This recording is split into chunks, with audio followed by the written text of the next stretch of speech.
আল্লাহ রাব্বুল আলামিন বলেন, আল্লাহুল্লাযী আরসালার রিয়াহা ফাতুথিরু সাহাবান ফাসুকনাহু ইলা বালাদিন মাইয়িতিন ফাআহইয়াইনা বিহিল আরদা বা'দা মাউতিহা ওয়া কাযালিকান নুশুর। আল্লাহ রাব্বুল আলামিনের নিদর্শনের কোনো শেষ নাই। আল্লাহ রাব্বুল আলামিন বলেন, সমুদ্রের লবণাক্ত পানিগুলিকে বাষ্পীয় আকারে মেঘমালায় উত্থিত করি, এরপরে বাতাসকে হুকুম করি নিয়ে যাও রংপুরের শরীফিয়া দারুল উলুম মাদ্রাসার পাশের মাঠগুলোতে নিয়ে যাও। আল্লাহ রাব্বুল আলামিন আকাশের উত্থিত পানিগুলোকে বাষ্পীয় আকারে নিয়ে যে বৃষ্টির ফোঁটা ফোঁটা করে জমিনে আল্লাহ ছেড়ে দেন।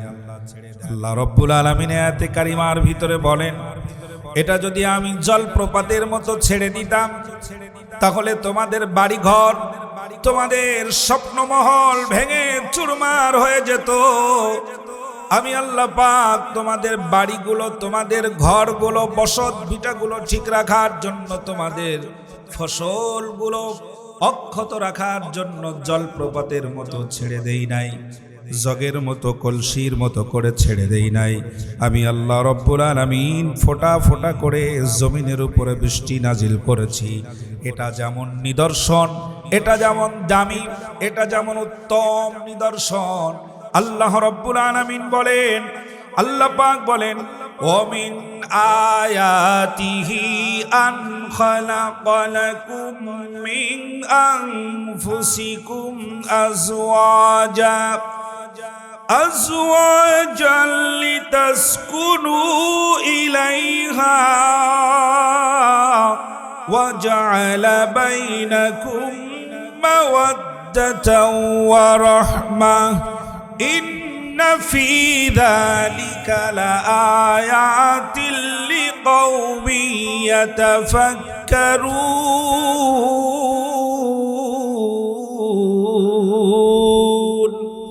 আল্লাহ রাব্বুল আলামিন দারুণ করে বললেন, পৃথিবীর ভিতরে স্বামী আর স্ত্রীকে আমি আল্লাহ পাক একটা নিদর্শন বানালাম।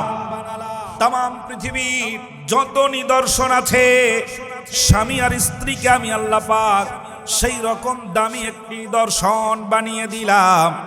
আল্লাহ রাব্বুল আলামিন চান তোমাদের স্ত্রী তোমাদের জাতির মধ্য থেকে তৈরি করে দিলাম। এটা তৈরি করে দেওয়ার একমাত্র উদ্দেশ্য হলো একে অপরের কাছ থেকে তোমরা শান্তি আর নিরাপত্তা অনুভব করবে। স্বামী স্ত্রীর কাছে শান্তি এবং নিরাপত্তা পাবে, স্ত্রী স্বামীর কাছে শান্তি এবং নিরাপত্তা পাবে। সম্মানিত মায়েরা, বোনেরা, কান খাড়া করে লক্ষ্য করুন, কোনো কথা যেন বাদ না পড়ে। আল্লাহ সুবহানাহু ওয়া তাআলা বলছেন, তোমাদের মধ্য থেকেই, তোমাদের জাতির ভেতর থেকে আমি আল্লাহ পাক স্ত্রী বানালাম। উদ্দেশ্য হলো এই, স্বামীরা যেন স্ত্রীর কাছ থেকে শান্তি পায়, স্ত্রীগণ যেন স্বামীদের কাছ থেকে শান্তি পায়। এই দারুণ শান্তির বার্তা নিয়ে আল্লাহ পাক নারী এবং পুরুষকে সৃষ্টি করেছেন। নারীদের যেমন পুরুষের প্রয়োজন, পুরুষের তেমন ঠিক নারীদের প্রয়োজন। এই সুস্থ, সম্মানিত, পবিত্র সম্পর্ক আল্লাহ রাব্বুল আলামিন বানিয়ে দিলেন স্বামী আর স্ত্রী। আজ পৃথিবীর বিভিন্ন অযথা প্রয়োজন, অনাকাঙ্ক্ষিত ঘটনা বাংলাদেশের নারী সমাজকে অশ্লীলতার দিকে ঠেলে দিয়েছে, বাংলাদেশের নারী সমাজকে বেহায়াপনার দিকে ঠেলে দিয়েছে, বাংলাদেশের নারী সমাজের সম্মানকে বিলুপ্ত করার জন্য এখনো কাজ নাই যা এদেশের এক শ্রেণীর লোকেরা, নারী বিদ্বেষী মানুষেরা করে নাই। প্রিয় মায়েরা, বোনেরা, নারীদের সম্মান, আল্লাহ রাব্বুল আলামিন এতটা দান করলেন, তোমাদের সম্মান দিলাম এইভাবে যেভাবে আমি অন্যান্য নিদর্শনগুলো তৈরি করেছি, সৃষ্টি করেছি। আল্লাহর নবী বলেন, এই পৃথিবীর সব কিছু দামি, তার ভিতরে সবচাইতে দামি হলো একজন সালেহা আবেদা নারী। তাম পৃথিবীর যত দাম, সারা পৃথিবী বিক্রি করলে যত দাম হবে, তার চাইতে আল্লাহ রাব্বুল আলামিন সবচাইতে বেশি দামি বানিয়ে দিয়েছেন ওই নারীকে, যেই নারী আল্লাহ রাব্বুল আলামিনের দ্বীনের পথে চলতে পারে, যেই নারী আবেদা, যেই নারী ইবাদত করতে পারে, যেই নারী সালেহা, তার আমলগুলো পরিশুদ্ধ করে নিতে পারে। আল্লাহ রাব্বুল আলামিন সেই নারীকে পৃথিবীর ভিতরে সব চাইতে দামি বানিয়ে দিয়েছেন। আল্লাহ পাক আরো দামি বানিয়ে দিয়েছেন। আল্লাহর নবী বলেন, আল জান্নাতু তাহতা আকদামিল উম্মাহাত, মায়ের পায়ের নিচে আমি আল্লাহ রাব্বুল আলামিন জান্নাত দান করলাম। আমার মায়েরা, বোনেরা, তাম পৃথিবীর ভিতরে যত পুরুষ আছে, আমরা যে পুরুষ আছি, আমাদের পায়ের নিচে তাকালে পরে জুতা দেখা যাবে, এর বাহিরে আল্লাহ পাক তেমন কিছু দেন নাই। কিন্তু তাম পৃথিবীর নারী যারা, ওরা যখন মা হয়ে যায়, আল্লাহ রাব্বুল আলামিন বলেন একজন সন্তানের জান্নাত মায়ের সেবা শুশ্রূষার মাধ্যমে, মায়ের খেদমতের মাধ্যমে, মায়ের পায়ের নিচে আল্লাহ রাব্বুল আলামিন সন্তানের জান্নাত নসিব করে রেখেছেন। সুবহানাল্লাহ, জান্নাত রেখেছেন মায়ের পায়ের নিচে।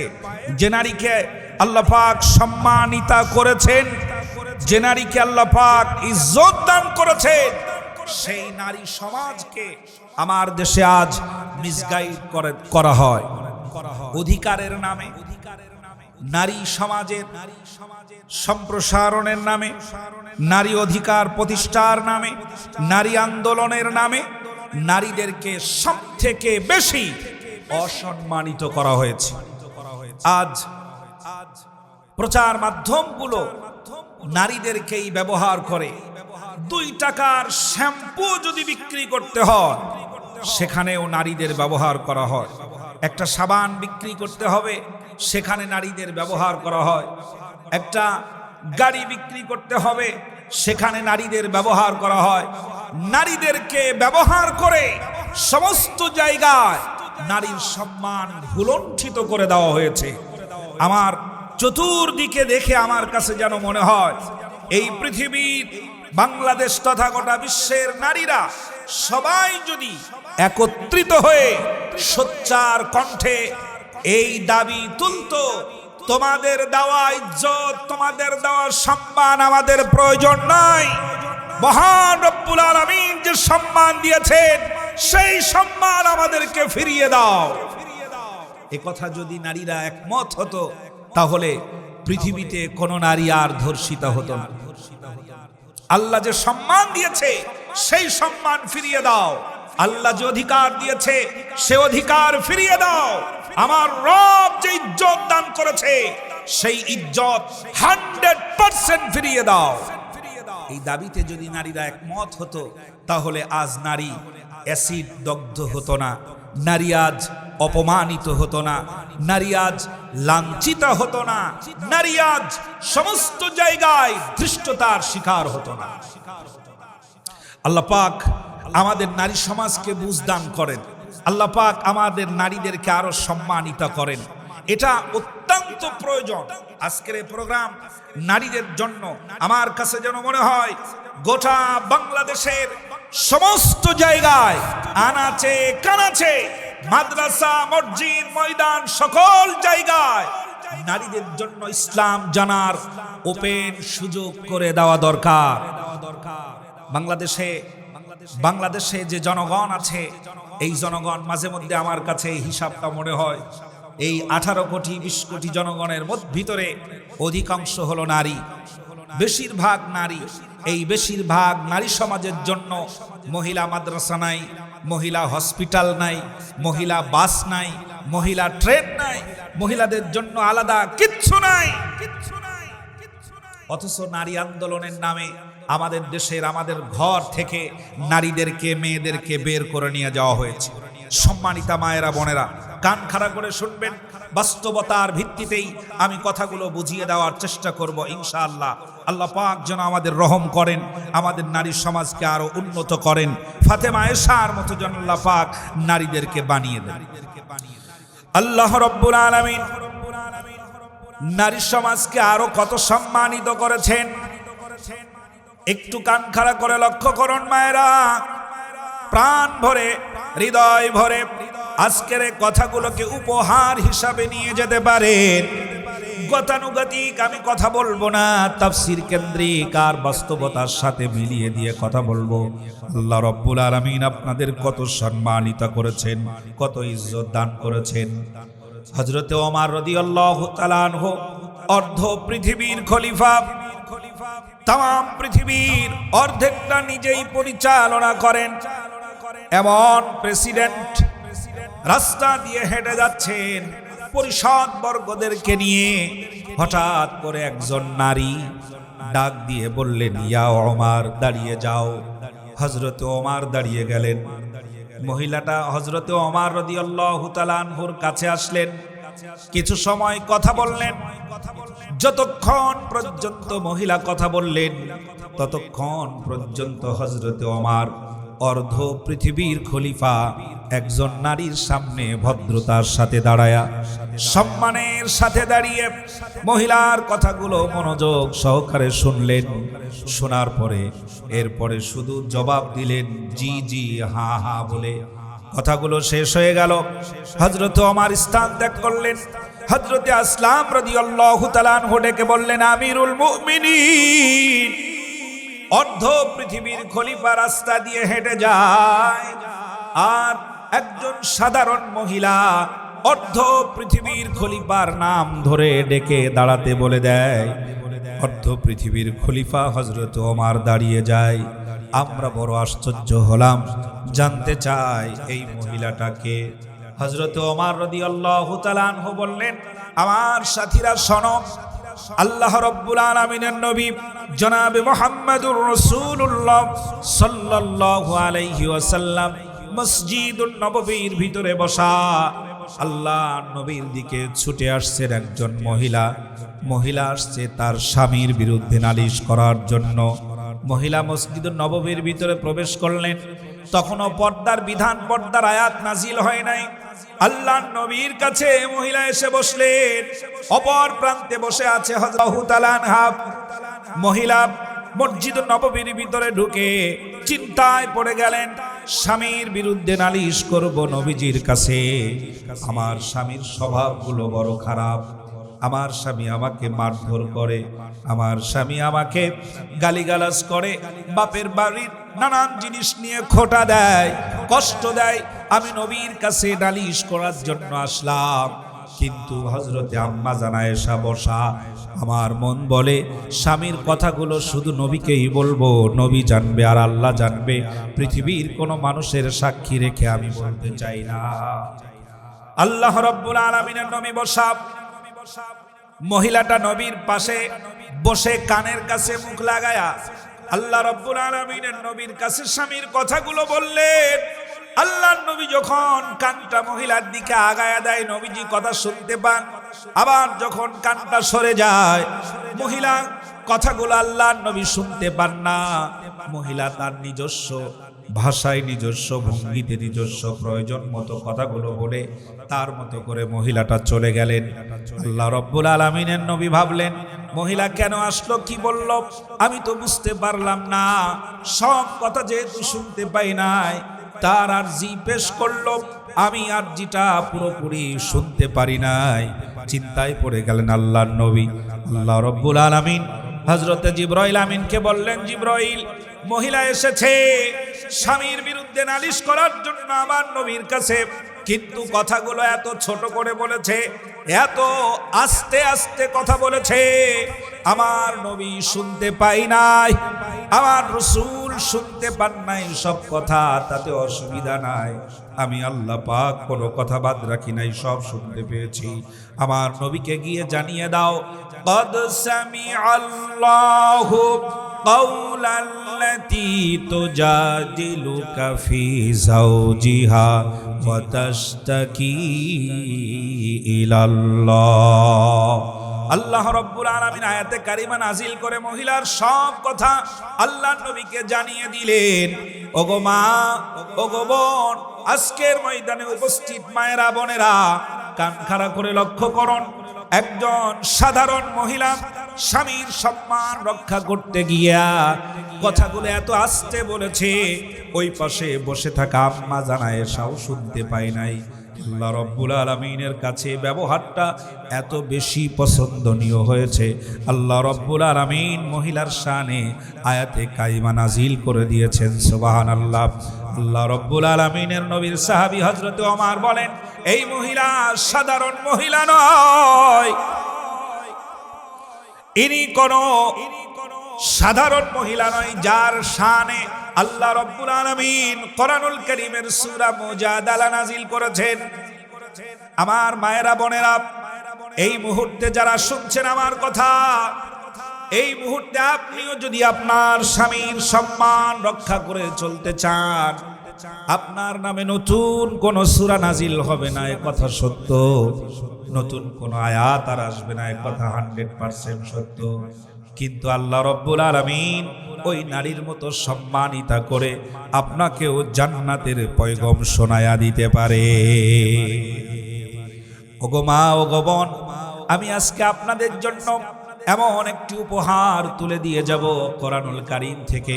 যদি মানতে পারেন, শুনতে পারেন, সংসারটা হবে সুন্দর, পরিবারটা হবে সুন্দর, আপনার সংসারে এমন বরকত চলে আসবে, এমন রহমত চলে আসবে যা আপনি কল্পনাও করতে পারবেন না। এজন্য কথাগুলো মনোযোগ দিয়ে শোনার জন্য একজন মা আর একজন মায়ের সঙ্গে কোনো কথা না বলে সময়টা কাজে লাগানোর চেষ্টা করেন।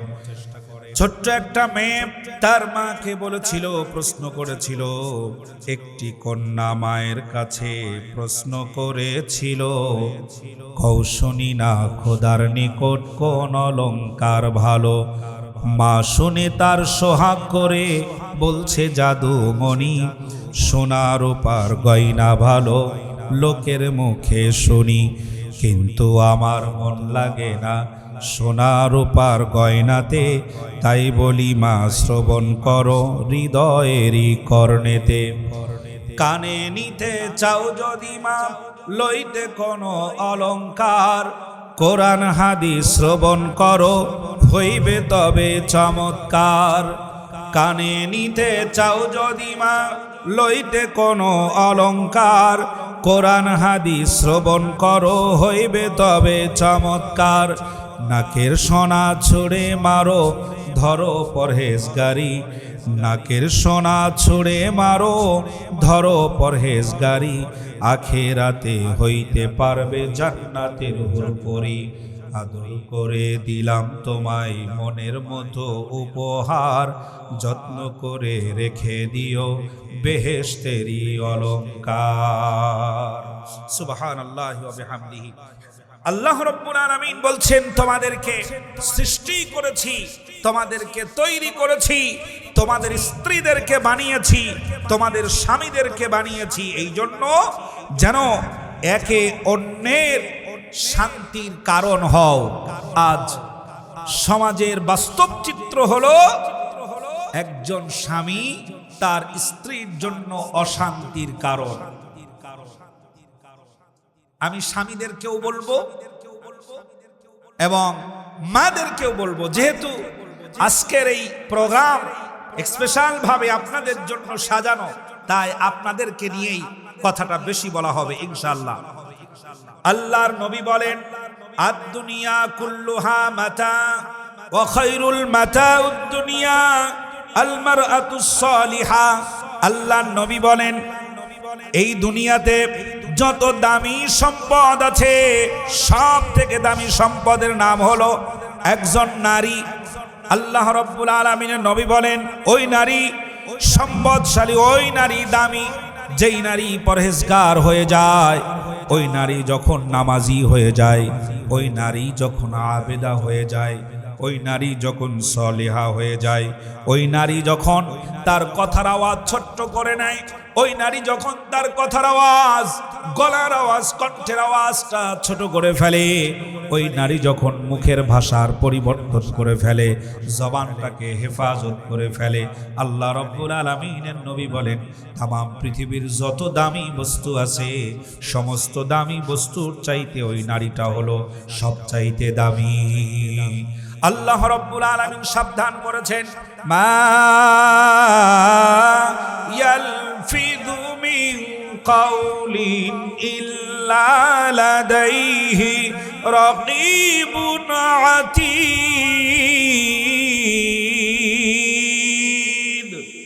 মানুষ এমন কোনো কথা বলে না, এমন কোনো লফজ বলে না, এমন কোনো শব্দ উচ্চারণ করে না যেই শব্দটা ফেরেশতারা রেকর্ড করে রাখে না। ওগো মা, আজকে আপনি কথা বলছেন নাকি আপনি চুপ করে বসে আছেন, আপনার ফেরেশতারা রেকর্ড করে রাখছে। আল্লাহ রাব্বুল আলামিন উভয়ের কাঁধে দান করেছেন কিরামান কাতিবিনা ইয়ালামুনা মা তাফআলুন। উভয়ে রেকর্ড করছে। একজন নারীর বয়স হয়ে গেছে 80 বছর, 40 বছর, 60 বছর বয়স, বড় টেনশনের কথা। ওগো মা, ভালো করে খেয়াল করুন, আপনার 60 বছরের গালিগুলো যদি একটা খাতায় লিপিবদ্ধ করে আপনার সামনে শোনানো হয় তাহলে আপনি বড় লজ্জায় পড়ে যাবেন। কারণ আমার মাদের মধ্যে এখনো অনেক মায়েরা বোনদের জবানটা খারাপ আছে, গালিগালাজ ছাড়া কথা বলতে পারে না, স্বামীকে গালি দেয়, প্রতিবেশীকে গালি দেয়। আল্লাহ রাব্বুল আলামিন বলেন যেই গালিগুলো তুমি দিলে সব লিপিবদ্ধ করা হলো।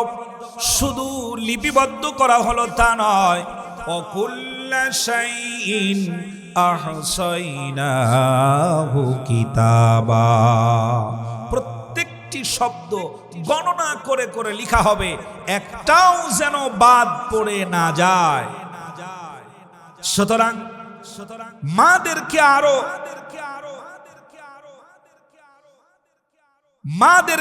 আরো বেশি সতর্ক হতে হবে, জবানটাকে আরো বেশি সতর্ক করতে হবে, জবানটাকে আরো বেশি হেফাজত করতে হবে।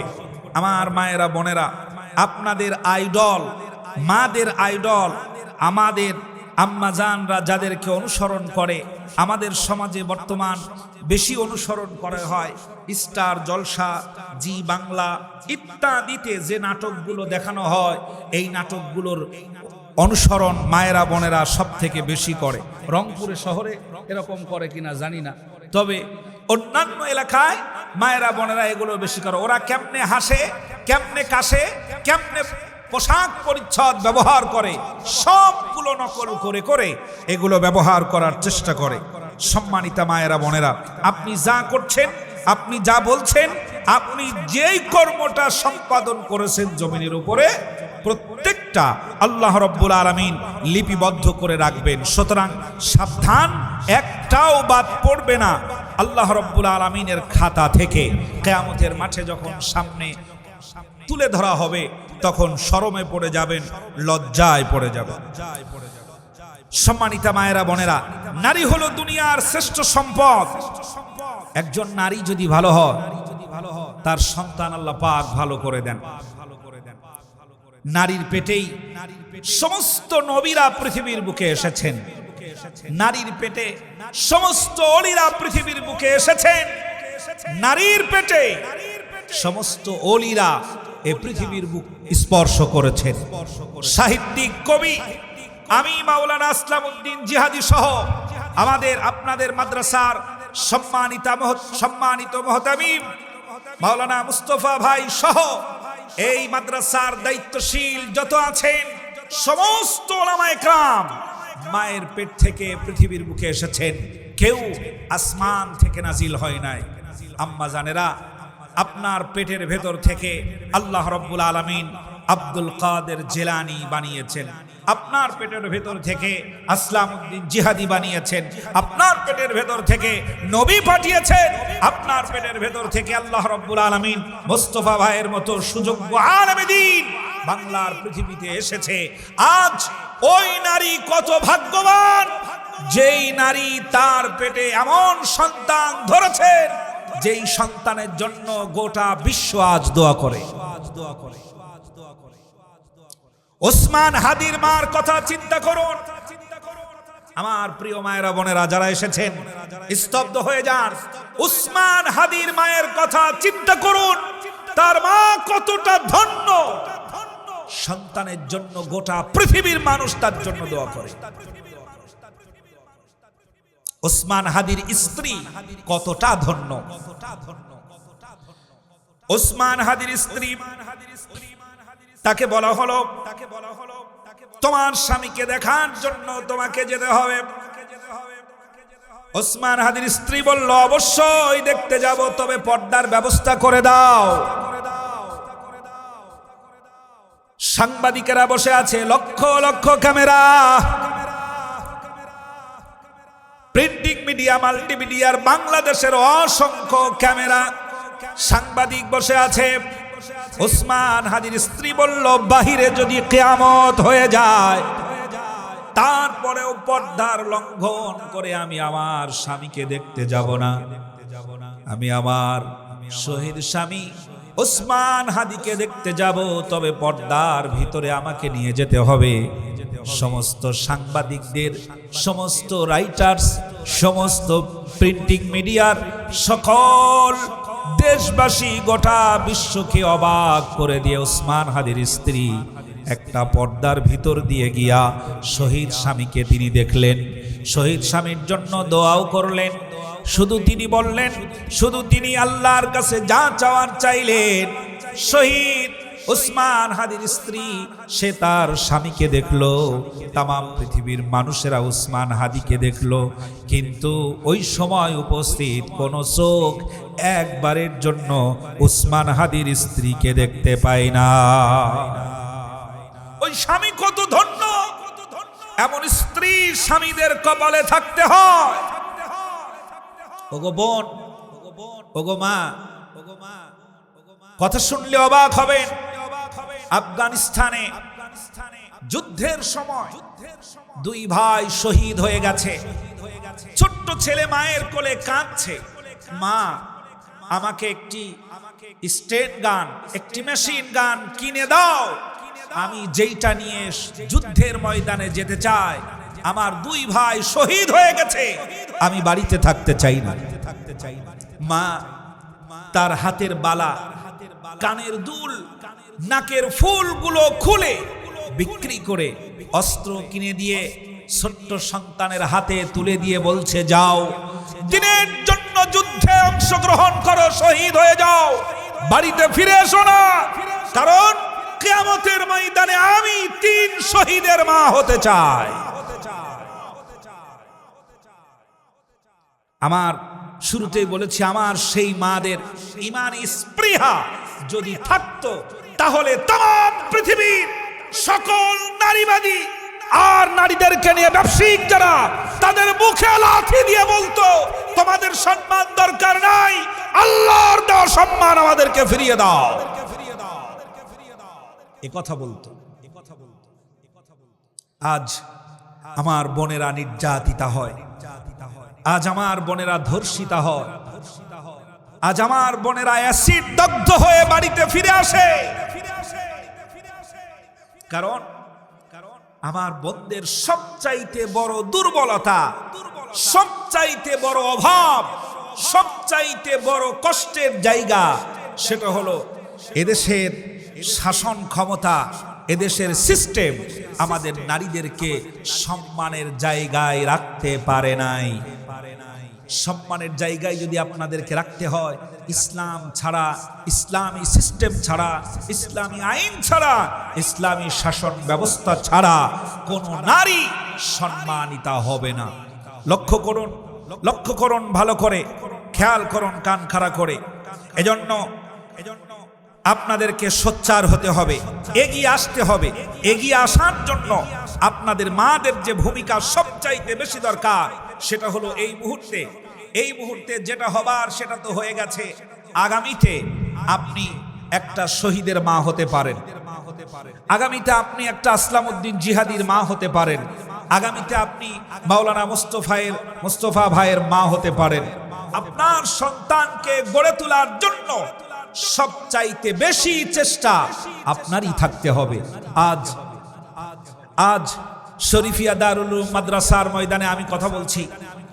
ছোটবেলায় আমি যখন স্কুলে পড়তাম তখন দেখতাম আমার মা গ্রামের মহিলাদেরকে কোরআন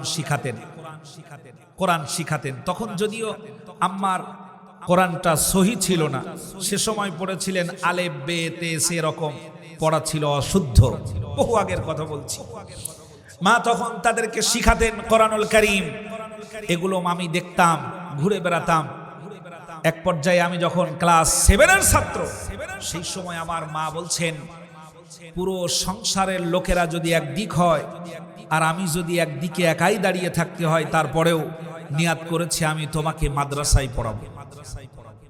আমার স্বপ্ন তুমি হাফেজে কোরআন হবে। আমার বাবা, আমার ভাই, আমার পরিবারের লোকেরা সে সময় সম্মতি জ্ঞাপন করতে ব্যর্থ হয়েছিলেন, কিন্তু আমার মায়ের চেষ্টায় আমি আজ আলেমে দ্বীন। তাম বাংলাদেশের 64টি জেলার এমন কোন জেলা নাই যে জেলাতে কোরআনের দাওয়াত নিয়ে আমি আসলামউদ্দিন জিহাদি পৌঁছাই নাই।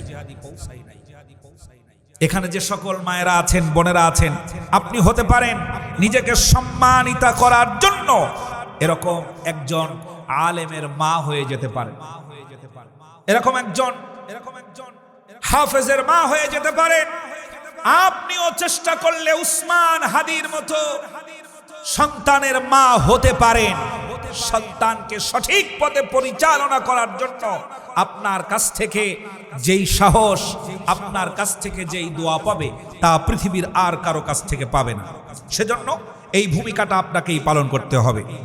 আমার মায়েরা, বোনেরা, ওগো মা, আমি আপনার সম্মান রক্ষা করে এই কথা বলার চেষ্টা করছি। ভালো করে লক্ষ্য করুন, আজ আপনি বিবাহিতা, যেই ঘরের ভিতরে আপনি এসেছেন, যেই বাড়িতে আপনি ঢুকেছেন, একদিন ওই বাড়ির মানুষেরা আপনার জন্য বাসর ঘর সাজিয়েছিল, মানুষদেরকে দাওয়াতও করেছিল, বিভিন্ন ধরনের খাবার আয়োজন করেছিল। সময়টা এত আনন্দের ছিল।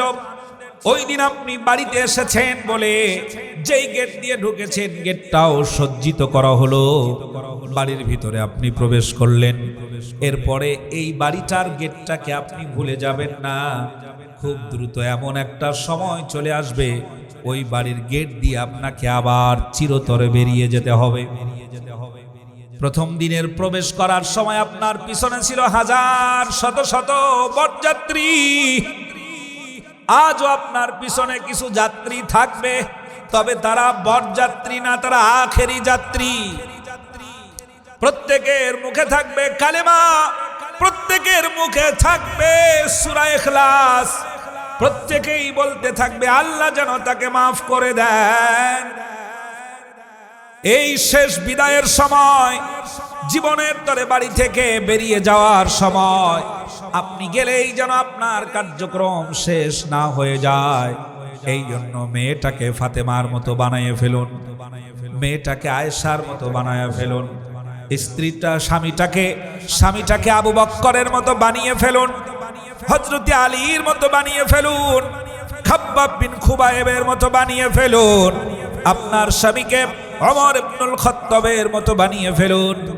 যত ধরনের ভালো কাজ আছে, সব কাজে ঘর থেকে আপনি আগে সহযোগিতা করবেন। কোরআনুল কারীমের ভিতর থেকে একটি মারাত্মক কথা আমি পড়েছি, মায়েরা বোনেরা কান খাড়া করেন। আল্লাহ রাব্বুল আলামিন কিয়ামতের ময়দানে আল্লাহ পাক যখন কিয়ামত ঘটাবেন, সেই সময় সব মানুষের সাথে সব মানুষের দেখা হবে, কিন্তু একজন মানুষের সাথে আর একজনের আর কখনো দেখা হবে না। মৃত্যুর পরে তার দেখা শেষ। তারা হলো ভাই আর বোন। ভাই বোনের আর কোনোদিন দেখা হবে না। আপনি যে সংসারে থাকেন, ওই সংসারে চলা অবস্থায় আপনার স্বামী আপনার বোনকে ঠকিয়েছে, তার বোনকে ঠকিয়েছে, আপনার স্বামী তার বোনের সম্পদ ঠিক মতো হিসেব করে বের করে দেয় নাই, এজন্য আপনি খুশি যে আমি কিছু পেয়েছি। এর চাইতে বড় কষ্টের কথা আর কি হতে পারে? তার বোনের সাথে আর কখনোই দেখা হবে না। বোন, আপনি আপনার স্বামীকে প্রেসার দিয়ে হলেও আত্মীয়তার সম্পর্ক ঠিক রাখার জন্য বলুন, আমার কারণে যেন কোনো আত্মীয়তার সম্পর্ক ছিন্ন না হয়, রক্তের সম্পর্ক যেন বাদ না হয়ে পড়ে। আমার কারণে যেন তোমার বোন তোমার কাছ থেকে পূর্ণ হক না পায়, এমন সিচুয়েশন, এমন পরিবেশ যেন তৈরি না হয়। সেজন্য আপনি আপনার স্বামীকে বলেন। স্বামী আর স্ত্রী একে অন্যের কাছ থেকে সহযোগিতা পাবে, শান্তি পাবে, নিরাপত্তা পাবে, ভালোবাসা পাবে। আল্লাহ পাক এই দাবিটাই কোরআনুল কারীমার তেলাওয়াতি আয়াতের মাধ্যমে করেছেন। আজওয়াজাল লিতাসকুনু ইলাইহা, একে অপরের জন্য শান্তির কারণ হবে, একে অপরের জন্য মুক্তির কারণ হবে। আপনার কারণে আপনার স্বামী যেন জাহান্নামী না হয়ে যায়, আবার আপনার স্বামীর কারণে আপনি যেন জাহান্নামী না হয়ে যান। এজন্য একজন আরেকজনের পাহারাদার, একে অন্যের পাহারাদার, একে অন্যের এমন ভাবে পাহারা দিবে স্বামী যেন কোন রকমের পাপ কাজে লিপ্ত হতে না পারে, চেষ্টা চালাবে। মায়েরা বোনেরা হয়তো মনে মনে ভাবছেন যে হুজুর আপনি তো কথা সুন্দরী বলছেন, কিন্তু আমাদের যে স্বামী ও সাতা মোটে কথা শোনে না, যত কথাই বলি কোনো কথাই কানের ভিতরে ঢোকে না। এই জন্যই তো চিল্লানো লাগে, এই জন্যই তো বেশি কথা বলতে হয়।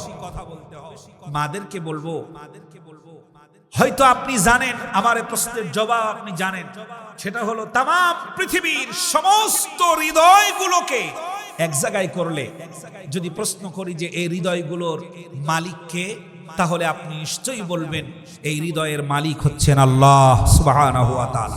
যিনি এই হৃদয়ের মালিক সেই আল্লাহ রাব্বুল আলামিনের কাছে রাতের বেলা তাহাজ্জুদের নামাজ পড়ে আল্লাহর দরবারে চোখের পানি ফেলে কাঁদেন, দেখবেন আপনার আশা পূরণ হবে ইনশাআল্লাহ। কারো কাছে অভিযোগ দরকার নাই, কারো কাছে নালিশের প্রয়োজন নাই। নালিশ করেন আল্লাহর কাছে, অভিযোগ করেন আল্লাহর কাছে। একজন স্ত্রী যদি সলেহা হয়, আবেদা হয়, স্বামীকে ঠিক করতে সক্ষম। একজন স্বামী বিপদগামী যদি হয়ে যায়, তাহলে স্বামীকে ভালো পথে আনার জন্য একজন নারীর ভূমিকা অত্যন্ত গুরুত্বপূর্ণ। সেজন্য আমি আপনাদেরকে বলবো, ঘরটাকে সাজাতে হলে আপনি নিজেকে আগে ইসলামের আদলে নিজেকে সাজিয়ে ফেলুন, নিজেকে সাজিয়ে ফেলুন, ঘর সেজে যাবে, ঘরটা সুন্দর হয়ে যাবে। আমার মায়েরা বোনেরা, আল্লাহ রাব্বুল আলামিন যে আয়াতে কারিমা তেলাওয়াত করেছি আমরা, আল্লাহ রাব্বুল আলামিন বলছেন অমিন আয়াতিহি আন খালাকালাকুম মিন আনফুসিকুম আজওয়াজাল লিতাসকুনু ইলাইহা। আল্লাহ রাব্বুল আলামিন বলেন একজন আরেকজনের কাছ থেকে শান্তি পাবে, নিরাপত্তা পাবে, এই জন্য আমি তোমাদেরকে সৃষ্টি করেছি, বানিয়েছি। আমার মায়েরা বোনেরা, আল্লাহ রাব্বুল আলামিনের আয়াতে কারিমাটাকে আমি যতটুকু পড়াশোনা করেছি তার ভেতর থেকে কয়েকটি পয়েন্ট নোট করেছি, একটু ভালো করে কান লাগাবেন। প্রথমে বলবো একজন স্বামী তার স্ত্রীর কাছ থেকে কি জিনিস পাবে আল্লাহ পাক নির্ধারণ করে দিয়েছেন। একজন স্ত্রীর কাছ থেকে স্বামী সর্বপ্রথম যেটা পাবে সেটার নাম হলো মানসিক প্রশান্তি। সবথেকে বেশি মানসিক প্রশান্তি, মানসিক প্রশান্তি দরকার। স্বামী যদি বাহির থেকে আসে, আপনি তার সাথে বেশি কথা না বলে আপনি তার ভাব বোঝার চেষ্টা করুন। বাহির থেকে আসার পরে যদি একটা ব্যাগ তার হাতে থাকে, ব্যাগটা আপনি নিজ হাতে ধরুন, এরপরে গোসল করার জন্য আপনি সহযোগিতা করুন। এরপরে যদি কোনো কথা থাকে তাহলে আপনি বলুন। হয়তো আপনার কাছে মনে হবে আমি একজন বড় লোকের কন্যা, আমি একজন ধনীর দুলালি, কেন এমন কাজগুলো আমাকে করতে হবে? বাড়িতে তো কাজের মেয়ে আছে। ওগো মা, আমি আপনাকে বিনয়ের সাথে বলতে চাই, আপনি আর কত বড় ধনীর মেয়ে, আপনার টাকা পয়সার কত, আপনার চেহারার কত সুন্দর, তামাম পৃথিবীর নারীদের ভিতরে শ্রেষ্ঠ সুন্দরী বানিয়েছিলেন আল্লাহ রব্বুল আলামিন আম্মাজান খাদিজা রাদিয়াল্লাহু তাআলা আনহাকে। সুবহানাল্লাহ। খাদিজা রাদিয়াল্লাহু তাআলা আনহার সম্পদ কত ছিল জানেন? সে সময়ের শ্রেষ্ঠ ব্যবসায়ী, বড় বড় নেতারা আম্মাজান খাদিজাতুল কুবরা রাদিয়াল্লাহু তাআলা আনহার সামনে আঙ্গুল উঁচু করে কথা বলার সাহস পেত না। বড় বড় মাতবার শ্রেণীর মানুষেরা খাদিজা রাদিয়াল্লাহু তাআলা আনহার সাথে কথা বলতে হলে আগে আর পিছনে চিন্তা ভাবনা করে কথা বলতে হতো। এত সম্পদশালী ছিলেন আম্মাজান খাদিজাতুল কুবরা রাদিয়াল্লাহু তাআলা আনহা। স্বামীর জন্য সব বিলীন করে দিলেন। স্বামীর প্রতি তার বিনয়, নম্রতা, শালীনতা, ভদ্রতা, এটার কারণে আল্লাহ সুবহানাহু ওয়া তাআলা আল্লাহর পক্ষ থেকে জিবরাইল আমিনের মাধ্যমে নবীর কাছে খাদিজার জন্য সালাম প্রেরণ করেছেন। সুবহানাল্লাহ। তিনি একজন মা ছিলেন। আজ আমার সামনে যে যারা বসে আছেন প্রত্যেকেই খাদিজার উত্তরসূরি, প্রত্যেকেই আম্মাজান আয়েশার উত্তরসূরি। আল্লাহর নবী আল্লাহ পাক বলেন, একজন স্বামী স্ত্রীর কাছ থেকে সর্বপ্রথম যেটা পাবে সেটা হলো মানসিক প্রশান্তি। আল্লাহ রাব্বুল আলামিনের নবী দাওয়াতি কাজ করার জন্য বেরিয়ে যান। আল্লাহর নবী কখন ফিরবেন কেউ জানে না। ডান পাশে শত্রু, বাম পাশে শত্রু, কখন যেন কে আক্রমণ করে দেয়। আল্লাহর নবী দিনের কাজের জন্য যখন বেরিয়ে যেতেন, আম্মাজান খাদিজাতুল কুবরা রাদিয়াল্লাহু তাআলা আনহা অপেক্ষায় থাকতেন। রাত যদি হয়ে যেত, খাদিজাতুল কুবরা রাদিয়াল্লাহু তাআলা আনহা দরজার পাশে দাঁড়িয়ে দাঁড়িয়ে তিনি টেক লাগায়া ঘুমাতেন। আল্লাহর নবী গভীর রজনীতে দরজার সামনে এসে যখন টোকা দিতেন, সাথে সাথে দরজা খুলে যেত। আম্মাজান খাদিজাকে আল্লাহর নবী প্রশ্ন করলেন, খাদিজা রে, তুমি কি রাতের বেলা ঘুমাও না? হযরতে খাদিজা বলেন, আমার ঘুম আসে না, টেনশনে আমার ঘুম আসে না। আপনি যখন বাহিরে যান আমি জানি আপনার শত্রুর কোনো অভাব নাই, কখন যেন কি হয়ে যায় এই টেনশনে আমার ঘুম আসে না। এই জন্য দরজার পাশে আমি হেলান দিয়ে থাকি। যখন আপনি টোকা দেন তখন দরজাটা খুলে দে। যখন আপনি ঘরে আসেন তখন যেন মনে হয় তামাম পৃথিবীর সকল প্রশান্তি আজ আমার ঘরের ভিতরে প্রবেশ করেছে। সুবহানাল্লাহ, সুবহানাল্লাহ। আপনার স্বামী বাহির থেকে যখন আসবে তখন নবীজি সাল্লাল্লাহু আলাইহি ওয়াসাল্লামের সুন্নাত হলো, আল্লাহর নবী বলেন, তোমার স্বামী যখন ঘরে ঢুকবে, প্রবেশ করবে, তখন তুমি তাকে এমন প্রশান্তিতে রাখো সে যেন শান্তির চোটে হেসে ফেলে। যতবার হাসবে এবং যতগুলি দাঁত দেখা যাবে, আল্লাহর নবী বলেন ততগুলো সওয়াব সাথে সাথে তোমার আমলনামায় দিয়ে দাও। সুবহানাল্লাহ, সুবহানাল্লাহ। বেশি করে হাসাতে হবে স্বামীকে, প্রয়োজন হলে জোকস বলতে হবে, ভালো খুনসুটি করে হলেও তাকে প্রফুল্ল করার চেষ্টা করতে হবে। স্বামী যদি বিষণ্ণ হয়, আপনি কাছে বসুন। আয়াতে কারিমা থেকে বলছি, মানসিক প্রশান্তি কাহাকে বলে? স্বামী যদি বিষণ্ণ হয়ে যায়, ব্যবসার জন্য যদি ক্লান্ত হয়ে পড়ে, ব্যবসার মন্দার কারণে দুশ্চিন্তাগ্রস্ত হয়ে যায়, আপনি আপনার স্বামীর পাশে বসে অন্তত এতটুকু নিশ্চয়তা দিতে পারেন, এখন ভালো আছে, ভালো ছিল, এখন খারাপ হয়ে গেছে, টেনশন করার কোনো কারণ নাই। আমি খুব ভালোভাবে জানি, ওমা মিন দাব্বাতিন ফিল আরদি ইল্লা আলাল্লাহি রিজকুহা, অবশ্যই রিজিকের মালিক আল্লাহ, আপনি টেনশন করবেন না। আমি বিশ্বাস করি আল্লাহ রব্বুল আলামিন আপনার এই রিজিকের সুন্দর ফায়সালা করে দিবে। অভাব যখন আসে তখন মায়েদের অনেক ক্ষেত্রে দেখা যায় চাহিদা বাড়ে। স্বামীর ইনকাম যখন কমে তখন স্ত্রীর চাহিদা বেড়ে যায়, অশান্তি করতে থাকে, যা স্বামীর পক্ষে সম্ভব নয়।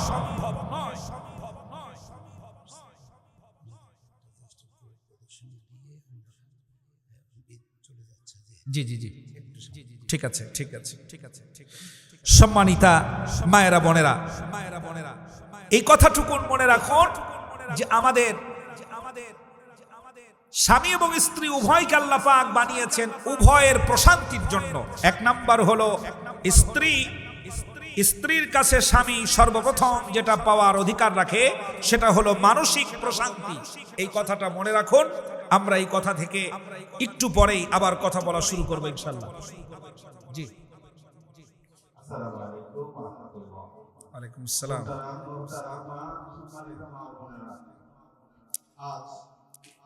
আমাদের পরিচয় হলো আনন্দ লাগছে। আমাদের এলাকার মা বোনদেরকে কোরআন সুন্নাহের কথাগুলো মুসলমান আমরা লক্ষ্য করেছি। আপনারা মনোযোগ সহকারে শুনছেন। আপনাদের প্রতি অন্তরের অন্তঃস্থল থেকে মুবারকবাদ। আপনারা হয়তো গতকালকে যারা আসছিলেন তারা যে খুশি হবেন। আর আপনাদের এই শরীফিয়া মাদ্রাসাকে কেন্দ্র করে, শরীফিয়া মাদ্রাসার এই মাহফিলকে কেন্দ্র করে সুদূর ঢাকা থেকে দুইজন মেহমান আসছেন। আমাদের মহতারাম সভাপতি সাহেবের সাথে ওনারা দুইজন মেহমান আসছেন। আমরা পোস্টার হ্যান্ড গিয়ে মাইকে প্রচার করেছিলাম। সে মেহমান কিন্তু আজকে চলে যাচ্ছে, এত রাত্রে থাকার ইচ্ছা ছিল, বিশেষ কারণে ওনারা চলে যাচ্ছেন। আমরা যেহেতু ওনারা আসছেন কষ্ট করে আমাদের এই প্রতিষ্ঠানে ধন্য করেছেন, আমরাও আমাদের পক্ষ থেকে ওনাদেরকে মুবারকবাদ জানিয়ে বিদায় দিতে চাচ্ছি। আপনাদের ঘোষণা দিলাম এই কারণে, মন থেকে দোয়া করবেন। এই প্রতিষ্ঠান শুধু শরীফিয়া এলাকায় নয়, এই প্রতিষ্ঠান শুধু রাজেন্দ্রপুরে নয়, এই প্রতিষ্ঠান শুধু রংপুরে নয়, এই প্রতিষ্ঠান সারা বাংলাদেশ, শুধু বাংলাদেশ নয়। এই প্রতিষ্ঠানের চাঁদা, এই প্রতিষ্ঠানের অর্থ সেই সৌদি আরব থেকে, রিয়াদ থেকে পর্যন্ত আল্লাহ তাআলা পাঠায়া দেন, আমেরিকা থেকে পর্যন্ত পাঠায়া দেন। সুতরাং এই প্রতিষ্ঠান এই জায়গায় নয়। আপনারা আসলে খুশি হবেন, সে মেহমানগুলো চলে যাবেন যেহেতু আমরা আপনাদেরকে একটু বিদায় দিয়েই আল্লাহুম্মা সাল্লি আলা মুহাম্মাদিন ওয়া আলা আলি মুহাম্মাদ কামা সাল্লাইতা আলা ইব্রাহিম ওয়া আলা আলি ইব্রাহিম ইন্নাকা হামিদুম মাজিদ। اللهم بارك على محمد وعلى آل محمد كما باركت على إبراهيم وعلى آل إبراهيم إنك حميد مجيد। আলহামদুলিল্লাহ, আমরা শুনছিলাম সূরা রুমের 21 নম্বর আয়াতে কারিমার কথা। আল্লাহ পাক বলছেন আজওয়াজাল লিতাসকুনু ইলাইহা, একজন আরেকজনের জন্য শান্তির কারণ হবে। স্ত্রীর কাছে স্বামী সর্বপ্রথম যেটা পাওনার অধিকার রাখবে সেটা হলো মানসিক প্রশান্তি। মানসিক প্রশান্তি দেওয়ার জন্য একজন স্ত্রীর বেশি কিছু করার প্রয়োজন হয় না। মাত্র 3টা জিনিস মনে রাখলে আপনার স্বামী আপনার প্রতি মানসিক যে প্রশান্তি পাওয়ার কথা সেটা পেয়ে যাবে। 1 নাম্বার, দূর থেকে অথবা কাজ থেকে, চাকরি থেকে, ব্যবসা থেকে, বাহির থেকে যখন আসবে তখন সহসাই কোনো অভিযোগ তার সামনে তুলবেন না। 2 নাম্বার, তার কাছে ওই মুহূর্তে কোনো আবেদন জানাবেন না, অভিযোগ করবেন না, আবেদন জানাবেন না। অভিযোগের ভিতরে কথা হলো এই, একটু দেরিতে যদি স্বামীরা বাড়িতে আসে, অনেক সময় অনেক স্ত্রী দরজাই খুলতে চাই না। রংপুরে এরকম আছে কিনা? দরজাই খুলবার চাই না, যে এত দেরি হলো কেন, আর একটু হইলে তো সকালই হয়ে যেত। দরজা খুলতে চায় না। মানসিক প্রশান্তির জন্য অভিযোগ করবেন না ওই মুহূর্তে, আবেদন করবেন না ওই মুহূর্তে, আর উচ্চ স্বরে ওই মুহূর্তে কথা বলবেন না। ব্যাস, আপনার স্বামী মানসিক শান্তি ফিরে পাবে। 2 নাম্বার হলো আত্মিক শান্তি। হালাল সম্পর্কের মাঝে অন্তরের যে একটা শান্তি, শারীরিক মানসিক যে একটা শান্তি আল্লাহ রাব্বুল আলামিন দান করেছেন, একে উভয়ের মাঝে একজন আরেকজনের শান্তিতে রাখার জন্য, শান্তি দেওয়ার জন্য সর্বোপরি যতটা সম্ভব ততটাই চেষ্টা আপনাকে করতে হবে। একটি ছোট্ট স্টোরি লক্ষ্য করুন। এক্ষেত্রে একজন নেককার স্ত্রী এবং স্বামী দুজনেই কর্ম করে ক্লান্ত হয়ে রাতের বেলায় যখন ঘুমোতে যাবে, তখন স্ত্রী নিজেকে সাজগোজ করে স্বামীর কাছে গিয়ে বলছে, যদি আজ আপনাকে আমার প্রয়োজন হয়, আমাকে যদি আপনার প্রয়োজন হয়, তাহলে আমি আপনার সাথে ঘুমিয়ে যাব, আর যদি প্রয়োজন না হয় তাহলে আপনি মেহেরবানি করে আমাকে অনুমতি দিবেন, আমি একটু রাত্রে বেলায় তাহাজ্জুদের নামাজ পড়ে আল্লাহর সাথে কথা বলব। সুবহানাল্লাহ। এই কথা বলার সাথে সাথে আমার মনে হয় কোন স্ত্রী যদি এমন দাবি করে যে আমি রাতের বেলা তাহাজ্জুদের নামাজ পড়ব, তাহলে পরে স্বামী যত খারাপই হোক, আমার মনে হয় না বলার কোনো স্কোপ থাকে না, না বলবেই না। স্বামী খুশি হয়ে গেছে। স্বামী বলছে, ওগো স্ত্রী, এমন একটা আবেদন করেছ, এমন একজনের নাম স্মরণ করেছ, আমি আমার প্রয়োজনগুলো কোরবান করে দিলাম, তুমি নামাজে দাঁড়িয়ে যাও। স্ত্রী নামাজে দাঁড়িয়ে রাতের বেলা তাহাজ্জুদের নামাজ আদায় করে সবে সাদিকের আগ মুহূর্তে আল্লাহর দরবারে দোয়া করছে, মুনাজাতে লিপ্ত। আল্লাহ রব্বুল আলামিনের কাছে বলছে, রব্বুল আলামিন, আমার স্বামীর ক্লান্ত শরীর, নিজের প্রয়োজন থাকার পরেও রাতের বেলা তাহাজ্জুদ নামাজ পড়ার জন্য যে স্বামী আমাকে প্রাণ ভরে প্রফুল্লতার সাথে অনুমতি দেয়, রব্বুল আলামিন, কিয়ামতের ময়দানে যদি আমাকে তুমি বেহেশত দান করো, জান্নাত দান করো, তাহলে ওই জান্নাতে একা যাব না, দয়া করে আমার স্বামীকেও সাথে দিয়ে দিও। সুবহানাল্লাহ। এই দোয়া শোনার পর স্বামী এত খুশি, খুশি হওয়ার ঠেলায় স্ত্রীর পিছনে গিয়ে বসে স্ত্রীর সাথে হাত উঁচু করে আমিন বলছে, জোরে করে বলছে আমিন, খুশির ঠেলায় বলছে আমিন। জোরে যখন আমিন বলছে, তখন স্ত্রীর ধ্যান ছুটে গেছে। ধ্যান যখন ছুটে গেছে, তখন স্ত্রী জিজ্ঞেস করছে, তুমি আমার পিছনে কেন? তখন স্বামী বলছে, ওগো স্ত্রী, আমি তোমার পিছনে কেন এ কথা তোমাকে বুঝাতে পারবো না। তুমি যখন নামাজ আদায় করছিলে, আমি খাটের উপরে ঘুমিয়ে দেখতেছিলাম তোমার মাথার উপরে কি যেন ঝরে পড়ে। সুবহানাল্লাহ, সুবহানাল্লাহ। তখন স্ত্রী বলছে, কি ঝরে পড়া দেখেছো? স্বামীও একজন আলেম, স্বামী দেখে বলছে, আমি যেটা দেখেছি আমার মনে হয় নিশ্চিত তোমার মাথার উপরে আল্লাহর রহমতের বৃষ্টি ঝরছিল। সুবহানাল্লাহ ওয়া বিহামদিহি। মায়েরা, বোনেরা যারা এসেছেন, আপনাদের কত ইজ্জত, কত সম্মান। ইচ্ছে করলে মুহূর্তের ভিতরে গোটা পরিবারটাকে জান্নাত বানিয়ে দিতে পারেন। ইচ্ছে করলে মুহূর্তের ভিতরে গোটা পরিবারটাকে জাহান্নামের অগ্নিকুণ্ড বানিয়ে দিতে পারেন। হেভি পাওয়ার আপনাদের একটু ইচ্ছে শক্তি থাকলে এই দুটোই করা সম্ভব। আপনি জাহান্নাম বানাতে চান নাকি জান্নাত বানাতে চান, সিদ্ধান্ত আপনার। 3 নাম্বার, পারিবারিক নিরাপত্তা। স্বামী আপনার কাছ থেকে যেটা পাবে সেটা হলো পারিবারিক নিরাপত্তা। একজন পুরুষের বিশ্বাস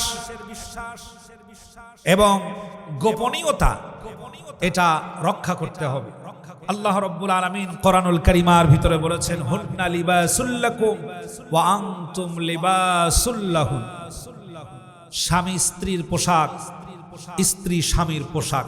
একে অপরকে আল্লাহ পাক পোশাকের সাদৃশ্য করেছেন। এজন্য আমার শরীরের ভিতরে যদি কোনো দাগ থাকে, যদি কোনো ইনজুরির কোনো চিহ্ন থাকে, তাহলে আমি যখন পোশাক গায়ে দেব, তখন এই দাগটা আমার আর দেখা যাবে না, কেউ দেখতে পাবে না, পোশাকের দ্বারাই সেটা ঢেকে যাবে। যখন কোন স্ত্রী তার স্বামীর আয়েবগুলো, দোষগুলো, ত্রুটিগুলো ঢেকে রেখে আল্লাহর কাছে সাহায্য কামনা করবে, আল্লাহ রাব্বুল আলামিন ওই নারীর মতোই তাকে সম্মানিতা বানায় দিবেন, যে নারীকে আল্লাহ পাক, যে নারীর উদ্দেশ্য করে আল্লাহ পাক কোরআনুল কারীমের একটি সূরা নাজিল করেছেন। সুবহানাল্লাহ। স্বামী স্ত্রী স্বামীর দোষ যেগুলো আছে সেগুলো গোপন করবে। একজন নারী আর একজন নারী একসাথে যখন হয়, ছোটবেলা থেকে এটা দেখে এসেছি, মুরব্বীদের কাছ থেকে শুনে এসেছি, 2-3 জন নারী যদি এক জায়গায় হয় তাহলে গল্পের সূচনাই নাকি হয় স্বামীরে দিয়া। স্বামীরে দিয়া গল্পের সূচনা শুরু হয়। বদ স্বভাব, বদ অভ্যাসের কথাগুলো অন্যের কাছে খুব ভালো করে বর্ণনা করে তৃপ্তি পায়। এটি সম্পূর্ণ শয়তানি কাজ। সুতরাং কোরআন থেকে বলছি, সুতরাং আম্মা জানেরা এই কাজগুলো বন্ধ করে দিন ইনশাআল্লাহ, এই কাজগুলো বন্ধ করে দিন। 2 নাম্বার হলো, দ্বিতীয় অধ্যায় হচ্ছে একজন স্বামীর কাছ থেকে স্ত্রী কি পাওনা আশা করে। 1 নাম্বার নিরাপত্তা এবং আশ্রয়। স্বামীর কাছে স্ত্রী সর্বপ্রথম চাই নিরাপত্তা। একজন স্বামী যেন তার স্ত্রীকে নিরাপত্তা দেয়, জীবনের সব কিছুকে উৎসর্গ করে হলেও স্ত্রীকে যেন নিরাপত্তা দান করে এবং আশ্রয়টা যেন মানসম্মত করে তোলে। স্বামীর দায়িত্ব পালন করার ক্ষেত্রে এতটাই দায়িত্বশীল হবে, স্ত্রী যেন কখনো দুশ্চিন্তায় না ভোগে। স্বামী দায়িত্বশীল হলে পরে স্ত্রী তার দুশ্চিন্তা অন্তরে আসবে না। আজকে বাড়িতে খাবার নাই, আজকে বাড়িতে বাজার নাই, আজকে বাড়িতে সেইটা নাই, বিদ্যুৎ বিল দিতে হবে, মাঠের কাজ করতে হবে, সংসারের এই জিনিসটা নাই, ওইটা নাই। স্বামী যদি দায়িত্বশীল হয় তাহলে সংসারের দায়িত্ব স্বামীকে 100% পালন করতে হবে। এটিও পাবেন কোরআনুল কারীমের আয়াতে কারিমার মধ্যে। সময় যেহেতু শর্ট হয়ে এসেছে, আমি মূল কথাগুলো বলে দেই। নিরাপত্তা এবং আশ্রয়ের জায়গা হবে স্বামী। একজন স্ত্রীর সবথেকে নিরাপত্তার জায়গা কোনটা? স্বামী। সবথেকে উত্তম আশ্রয়ের জায়গা স্বামী। বোন, প্রিয় বোনেরা, কান খাড়া করে লক্ষ্য করুন। ওই নারীকে আপনি প্রশ্ন করেন, ওই নারীকে আপনি জিজ্ঞেস করেন, তোমার মূল্য এখন কতখানি? যেই নারীর কপাল থেকে স্বামী হারিয়ে গেছে। মায়েরা বোনেরা, বেশি ওয়াজ দরকার নাই, লক্ষ্য করেন একটা কথা ভালো করে মনে করেন। যেই নারীর স্বামী মরে গেছে ওই নারীর কাছে গিয়ে জিজ্ঞেস করেন, আজ সংসারে তোমার মূল্য কতটা? তিনি বলবেন, ছেলেরা কথা শোনে না, ছেলের বউয়েরা কথা শোনে না, আমার এখন যে লোক দাম দেবে সেই লোক তো আমার বেঁচে নাই। তার মতো অসহায় আমি নিজের চোখে দেখেছি। স্বামী ছাড়া নারী দেয়া যতটা অসহায়, একটা ফকিরও ততটা অসহায় বোধ করে না। সুতরাং স্বামী আপনার শ্রেষ্ঠ সম্পদ। স্বামী আপনার জীবনের সবচাইতে অহুত পাহাড়ের মতো সম্পদ। আপনার জন্য স্বামী বটবৃক্ষ, আপনার জন্য স্বামী বটবৃক্ষ। একটি সহজলভ্য কথা আছে প্রচলিত, সেটা হলো এই। একজন ব্যক্তি একজন নারীকে প্রশ্ন করেছে, তোমার স্বামী, তোমার সন্তান, তোমার ভাই বেরাদার, আত্মীয় স্বজন এসবগুলোকে এক জায়গায় করে বলছে, এখান থেকে তুমি কিছু মানুষকে বাদ দিয়ে দাও যাদের সাথে তুমি সম্পর্ক রাখতে চাও না। মহিলাটা, মেয়েটা সর্বপ্রথম তার ভাই বেরাদার, নিজের ভাই, আত্মীয় স্বজন যা আছে সবগুলো বাদ দিয়ে দিল। এরপরে থাকলো মাত্র 2 শ্রেণী, একটা হলো স্বামী আর একটা হলো ছেলে মেয়ে সন্তান। ওনাকে বলা হলো, এই 2টার ভেতর থেকে তুমি আরো একটি অধ্যায়কে বাদ দিয়ে দাও। মেয়েটি তখন চিন্তায় পড়ে গেছে, কাকে বাদ দেব? একদিকে সন্তান আর একদিকে কে? স্বামী। একদিকে সন্তান আর একদিকে স্বামী। অনেকক্ষণ চুপ থেকে চোখের পানি ফেলিয়ে কাপা কাপা হাত দিয়ে সন্তানদের নাম কেটে দিলেন। যাকে কাজটি যিনি কাজটি করতে বললেন তিনি জিজ্ঞেস করলেন, তুমি তো তোমার সন্তানের নাম রাখতে পারতে। মহিলাটি বলছে, আমার সন্তান আল্লাহ পাক দান করেছেন, তাদেরকে বড় করা, তাদেরকে লেখাপড়া শেখানো, মানুষের মতো মানুষ করে গড়ে তোলার দায়িত্ব আমার। এই দায়িত্ব পার হয়ে গেলে সন্তান যে আমার সাথে থাকবে তার কোনো নিশ্চয়তা, গ্যারান্টি নাই। কিন্তু আমি যদি গরিব হই, অসহায় হই, অসুস্থও যদি হয়ে যায়, তাহলে আমার স্বামী আমার সাথে থাকবে, এইটার গ্যারান্টি আমি দিতে পারি। এর নাম হলো উত্তম আশ্রয়। এজন্য স্বামী আপনার জন্য সব থেকে বেশি নিরাপত্তার জায়গা, উত্তম আশ্রয়। 2 নাম্বার,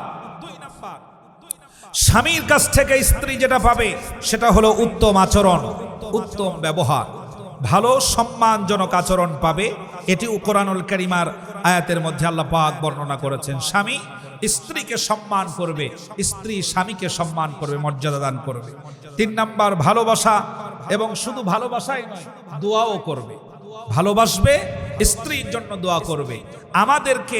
আমাদের দেশে অধিকাংশ ক্ষেত্রে দেখা যায় আমরা স্বামীরা স্ত্রীর জন্য দোয়া করতে চাই না, স্ত্রীরাও স্বামীর জন্য দোয়া আমাদের মুখে আসে না। একজন আর একজনকে সালাম বিনিময়ের মাধ্যমে সর্বপ্রথম দোয়ার কার্যক্রম শুরু করবেন। স্বামী স্ত্রীকে সালাম দিবেন। আপনার স্বামী বাহিরে আছে, ফোন দিবেন, যখন কথা বলবেন হ্যালো না বলে শুরুতেই রিসিভ করার সাথে সাথে বলে দিবেন আসসালামু আলাইকুম। আপনিও স্ত্রীকে যখন ফোন করবেন সালামের মাধ্যমে দোয়াটা শুরু করবেন। আত্মিক প্রশান্তির জন্য হালাল উপার্জনের উপরে সন্তুষ্ট থাকবেন।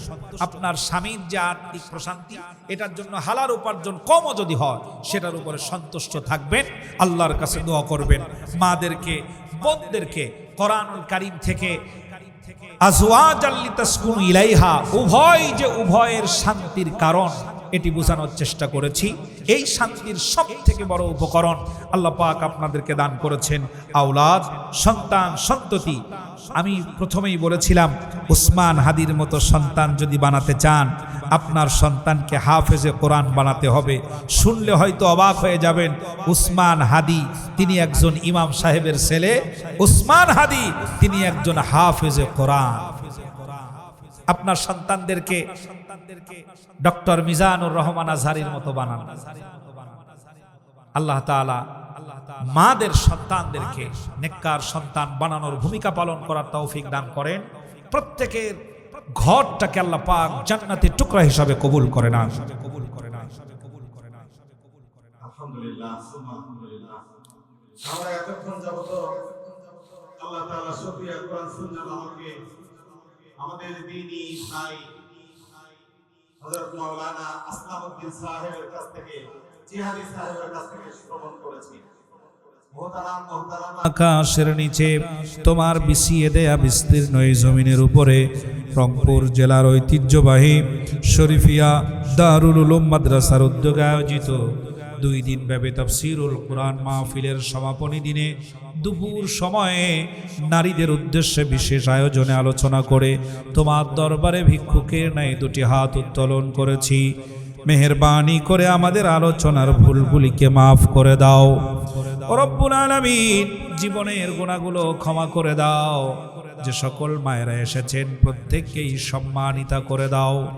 এই বিশেষ মহতি আয়োজনে আমাকে কথা বলার জন্য সুযোগ করে দিয়েছেন বড় ভাই হযরত মাওলানা মুস্তাফা ভাই। রব্বুল আলামিন তোমার কাছে প্রার্থনা জানাই, আমার জীবনের কোনো একটি আমল যদি কবুল হয়, তার ওসিলায় মাদ্রাসার সব উস্তাদদেরকে আরো সম্মান বাড়াইয়া দাও। মাদ্রাসাটিকে কবুল করে নাও। যারা দান করেছেন কবুল করে নাও। যে সকল মায়েরা অসুস্থ, পূর্ণ সুস্থতার নিয়ামত দান করে দাও। এমন ভাবে সুস্থতা দান করো যেন আর কোনো রোগী বাকি না থাকে। যাদের অভাব আছে এমন ভাবে অভাব দূর করে দাও যেন আর কখনো অভাবে পড়তে না হয়। ঋণগুলো এমন ভাবে পরিশোধ করার তৌফিক দিয়ে দাও যেন আর কোনো ঋণ বাকি না থাকে। আয় আল্লাহ, প্রত্যেকের সংসারটাকে জান্নাতের টুকরা বানানোর জন্য কৌশল করার তৌফিক দাও। আম্মা জানদেরকে পূর্ণ হেদায়েতের পথে তুলে নাও। আম্মা জান আয়েশার মতো বানায়া দাও, খাদিজার মতো বানায়া দাও, আসিয়ার মতো বানায়া দাও। ও রব্বুল আলামিন, বাংলাদেশের পুরো নারী জাতিকে ইসলামের জন্য কবুল করে নাও। আয় আল্লাহ তাআলা, আমাদের সন্তানদেরকে আবু বকর উসমানের মতো বানায়া দাও, সন্তানদেরকে শেরে আলীর মতো বানায়া দাও, খাব্বাব খুবাইবের মতো বানায়া দাও। আয় আল্লাহ, বড় বড় আলেম বানায়া দিও। একটা সন্তান এমন বানায়া দাও যে সন্তান আমাদের মৃত্যুর পরে দুহাত তুলে তোমার দরবারে চোখের পানি ফেলে বলবে, রব্বির হামহুমা কামা রব্বায়ানি সগীরা, রব্বির হামহুমা কামা রব্বায়ানি সগীরা। রব্বুল আলামিন, মাদ্রাসার সকল ছাত্র বন্ধুদেরকে কবুল করে নাও, জেহেন শক্তি বাড়িয়ে দাও। রাতের বেলা মাহফিল পূর্ণতার সাথে তোমার রহমত বরকত দিয়ে কানায় কানায় পরিপূর্ণতার দান করে দিও আল্লাহ। রব্বুল আলামিন, যা বলতে পেরেছি আর যা বলতে পারি নাই, আমাদের কি প্রয়োজন, কি দরকার, তোমার এলেমে সব কিছু জানা আছে আল্লাহ। মেহেরবানি করে আমাদের প্রত্যেকের প্রয়োজন তোমার গায়বী খাজানাত থেকে পূরণ করে দাও। সুবহান রাব্বিকা রব্বিল ইজ্জাতি আম্মা ইয়াসিফুন ওয়া সালামুন আলাল মুরসালিন ওয়ালহামদুলিল্লাহি রাব্বিল আলামিন। ওয়াজআল আখিরাতি কালিমাতুল ইনদাল মাউতি লা ইলাহা ইল্লাল্লাহু মুহাম্মাদুর রাসূলুল্লাহ। আসসালামু আলাইকুম ওয়া রাহমাতুল্লাহ।